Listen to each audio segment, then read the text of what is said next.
तर नमस्कार मंडळी, कसे आहात सगळे? तर या मग जेवायला. काही नाही, आपलं साधं सिंपल आहे. बटाट्याची भाजी, पापडाची चटणी आणि थोडंसं फरसाण. मला ना लहानपणीपासूनच उडदाचे पापड खूप आवडतात आणि मला एकदम साधं आणि सिंपल जेवण आवडतं, जसं की ठेचा भाकरी, पिठलं भाकरी. शहरात आल्यापासून ते काही मिळत नाही. तर चला म्हटलं आज तुमच्यासोबत थोड्याशा गप्पा माराव्यात. आता शहरात असं आहे की प्रत्येक गोष्ट विकत घ्यावं लागते, म्हणजे डाळ, दाणे, किराणा तर सगळ्यांनाच विकत घ्यावा लागतो. भाजीपाला तसं गावाकडं नाही आहे. गावाकडं भाजीपालासुद्धा शेतातून येतो. डाळीसाळी पण होतात शेतामध्ये, पण शहरात नाही तसं. सगळं विकत घ्यावं लागतं. म्हणजे एखाद्याला जर 25-30 हजार जरी पगार असेल तरी पुरत नाही राहिला. म्हणजे खाण्यात राहण्यात तेवढ्यातच होतं. आता तर लेकरांच्या शिक्षणाला एवढा खर्च लागतो आहे. प्रत्येक ठिकाणी पैसा समोर करावा लागतो, तेव्हा कोणतीही गोष्ट आपल्या पदरात आहे. ते म्हणतात ना लोक की पैसा सगळं सुख देऊ शकत नाही. हे खरं आहे, पैसा सगळं सुख देऊ शकत नाही, पण जवळपास 70 ते 80% सुख आहे ना पैशातूनच आहे. म्हणजे ज्याच्याकडे पैसा आहे त्यालाच कोणी पण अलीकडे म्हणतं, त्यालाच मानपान भेटतो, त्यालाच म्हणजे कसं त्याची वरवर केल्या जाते. ज्याच्याकडे पैसा आहे,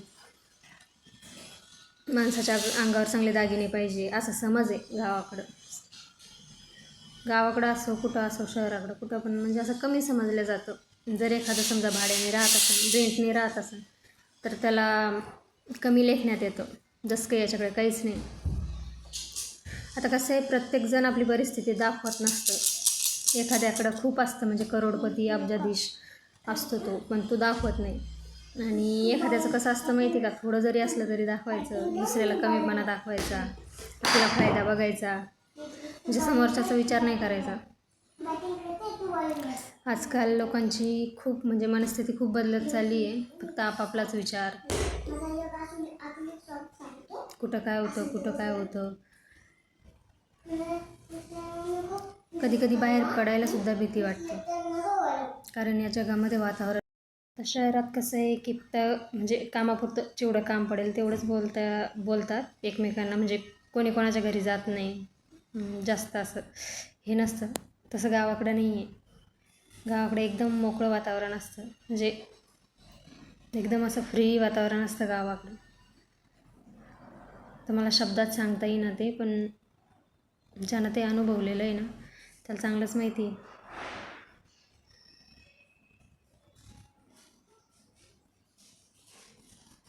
इथं कसं झालं आहे, शेजारी पाजारी पण असं नाही आहे कोणी बोलू चालू लागायला, त्याच्यामुळं पण थोडंसं असं बोर होतं.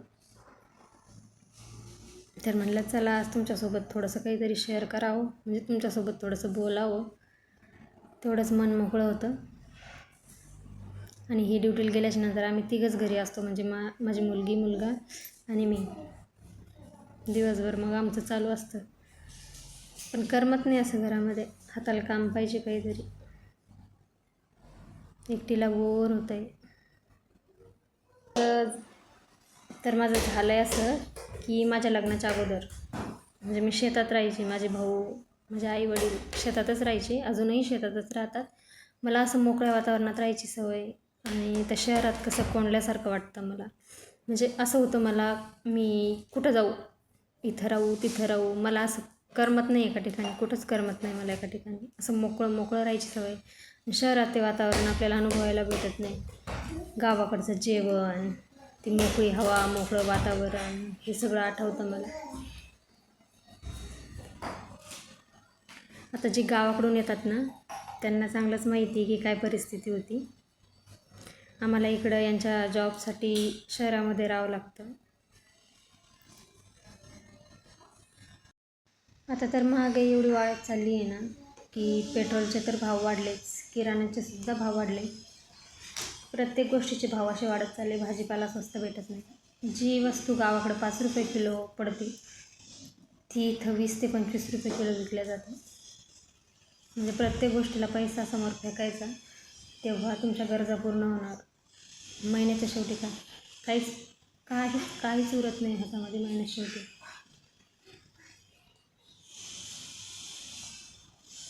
खूप अवघड झालं, खूप.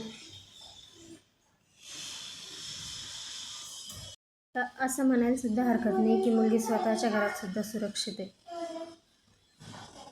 एवढी लोकांची मानसिकता बिघडली आहे. तुम्हाला तर चांगलंच माहिती आहे किती डेली न्यूज येतात. 2 वर्षाची मुलगी, 3 वर्षाची मुलगी, हे सांगायची गरज नाही आहे मला. पण विचार जर केला ना, मी पण एका मुलीची आई आहे. मला पण थोडंसं टेन्शन येतं. लेकरू शाळेत जातं, तिला एकटीला मला बाहेर खेळायला सोडता येत नाही. मला एकटीला जर बाहेर पडायचं म्हणलं तर भीती वाटते. म्हणजे काय म्हणून कोणावर भरोसा करायचा. का अवघड परिस्थिती होत चालली.